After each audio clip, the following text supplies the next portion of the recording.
All right, so let's get into it, guys. Mark O'Connell says, hey, guys, first of all, I'd like to congratulate you on V2. It's one of the best, if not the best, online marketing courses available probably ever, and I've bought many. Very well done. I will +1 that.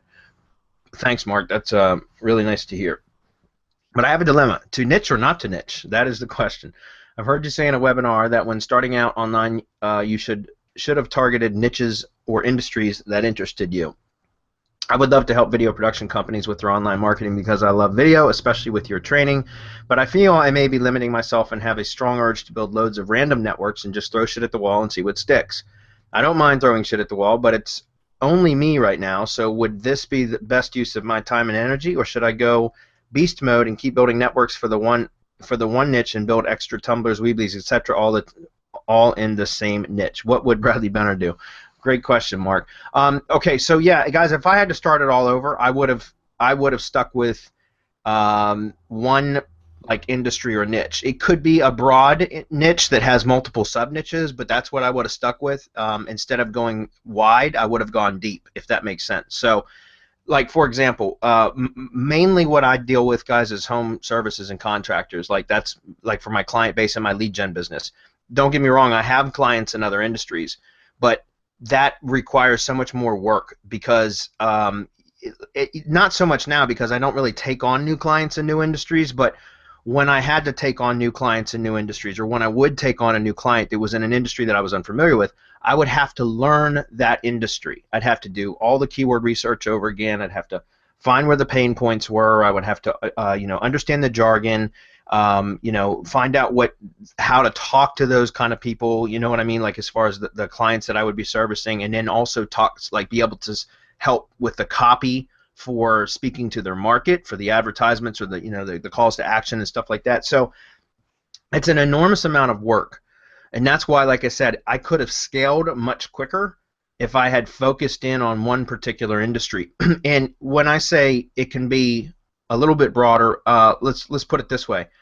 Even as like working in the home services industry, there's a lot of sub niches there, and it still requires a lot of work. So what I mean by that is, like, if I wanted to target electricians or work with electricians, and then work with HVAC guys, and then work with tree service guys, landscaping guys, roofers, fencing contractors, all of those, like, you still have to go through all that work, like of doing keyword research and all that kind of stuff. Although they're similar industries in that they're in like the home improvement or home repair industries, there's still a lot of additional work. So personally, if I had to do it all over, I would have stuck with one industry. I would have found one industry that would have a lot of potential for the types of services that I would offer, which means typically they're high ticket or high priced with high margin, high profit margin industries that also there's a demand for.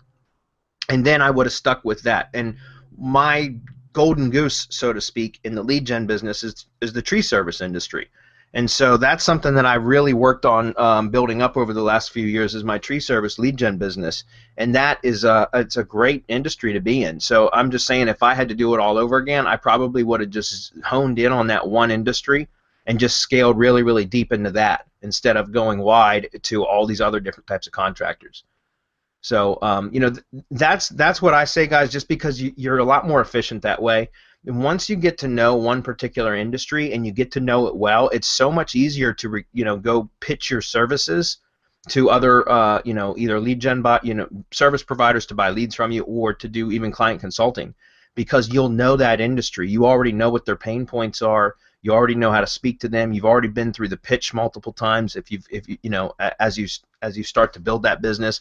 So you'll know what kind of objections you're going to get when you're doing a pitch or when you're prospecting. And so it just makes it a lot easier to scale if you stick to one particular industry, guys.